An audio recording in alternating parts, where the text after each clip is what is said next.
Hello everyone. Today we'll be looking at the next part of Unit 1, the primary, secondary, tertiary and quaternary sectors. If you've studied diploma economics or potentially even in your time in the MYP, you may have come across this terminology before and it might be familiar. We're going to cover it from very much a business management perspective and using business management examples. So there we are. This is a assessment objective 2 competency, meaning that it relates directly to command terms such as demonstrate, apply, distinguish, comment, analyze. So just be aware of that. They're the type of questions that might relate to this topic directly, although it does come into play with any of the extended response questions as well. Let's get straight into it with the primary sector. So the primary sector is all about businesses that are in the business of extracting and harvesting raw materials, things such as farming, fishing, mining, and agriculture. Although it might seem counterintuitive, the primary sector does also encompass some of the processing of these raw materials as well.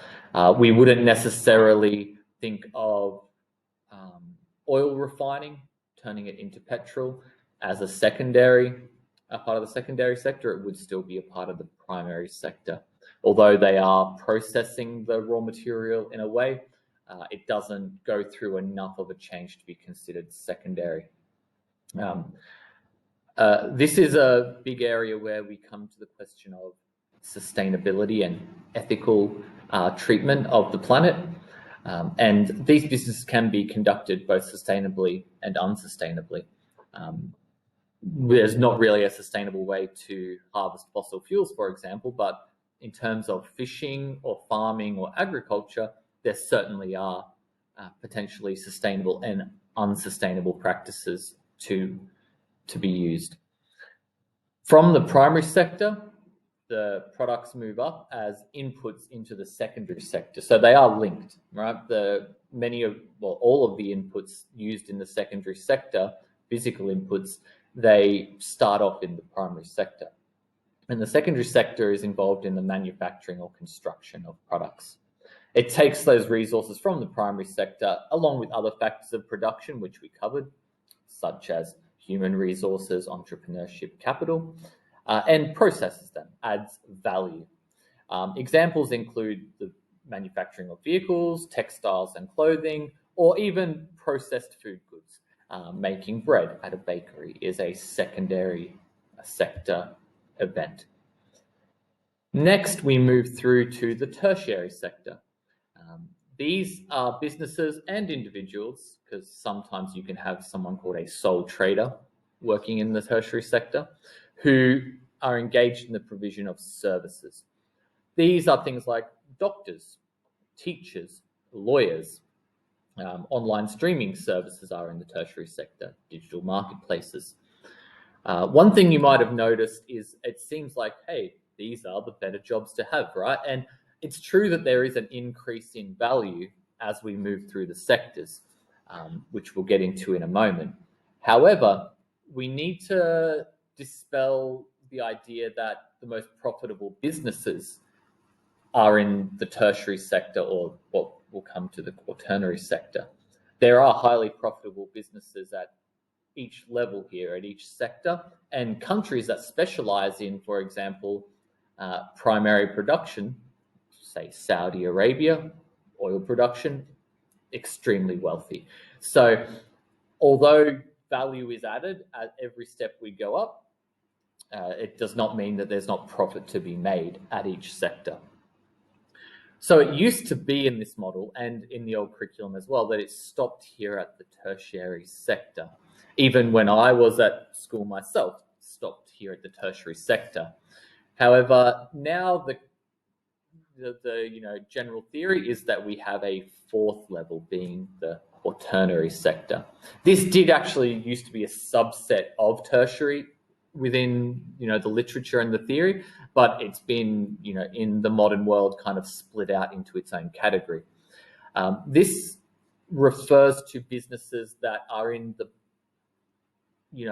industry of generating knowledge and sharing information. A lot of computer coding and computer science falls into this. Things like the development of AI, pharmaceutical research, or innovative product design. There are businesses that are entirely within the quaternary sector, although it's much more likely that there are departments or teams within a business operating within the quaternary sector, contributing to tertiary sector, secondary sector, primary sector. Although, like I said, it is possible to be entirely within this sector. Things like university level research, which generates patents, which are then generating profit through the use of those patents, quaternary sector. So we mentioned this already, there is a value chain. As you move up from primary to secondary to tertiary to quaternary, at each level, value is added. Some process is engaged that takes the input, processes it, adds value.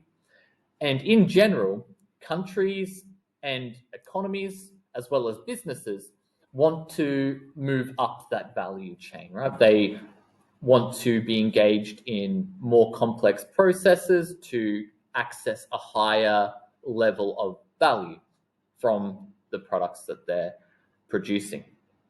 We see this at the macroeconomic level, where wealthier countries tend to be engaged in more tertiary level of production rather than primary level of production.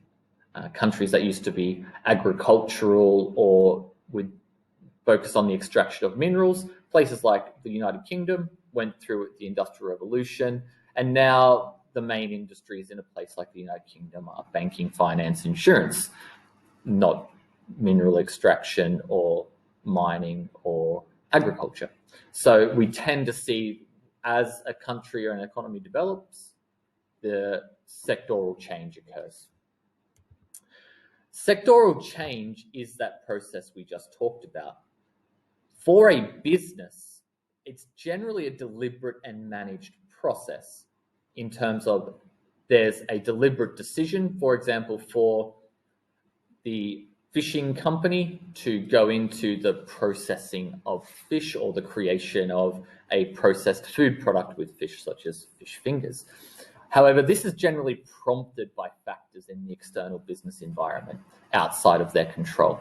If we take the example of fishermen living in a fishing village where for hundreds of years the main job has been fishing. However, through the development of the external business environment, an increasing number of tourists are coming to that country to visit. Those fishermen choose to move up the value chain to offer a service to those tourists, take them out on their boats on a tour. They've essentially changed from primary producers to tertiary producers in that example, and access more value through that process. And any who choose not to, who don't manage that change, risk being left behind. So this is something that's covered in later lessons, the external business environment, but businesses don't operate within a vacuum and they are impacted by what goes on around them. One thing, it's not strictly in the syllabus, but it's worth considering, is the idea of vertical integration. Vertical integration is a way of capturing value at the various stages of production, where a business attempts to control as many of their inputs and processes that are involved in the creation of their product as they can.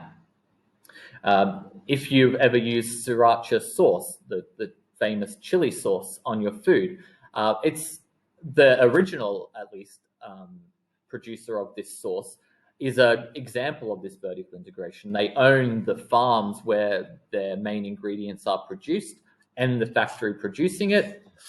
So they've taken the primary sector and the secondary sector and they've integrated that within their business to capture value at each stage. It also has potentially efficiencies where by producing your own raw inputs, you can gain better prices and economies of scale, but it's not always the case. So it also can be the source of inefficiencies. If you're not an expert at farming, trying to create your own raw material inputs may not actually be the most efficient way of getting them. So that's all for sectors: primary, secondary, tertiary, and quaternary. I encourage you to look around you in the world and consider what sectors different businesses that you interact with are operating within, and whether or not they might be operating in more than one. Next time, we'll cover entrepreneurship. To make sure you get notifications every time a new video is posted, please subscribe, and if you enjoyed, hit the like button. Have a great day.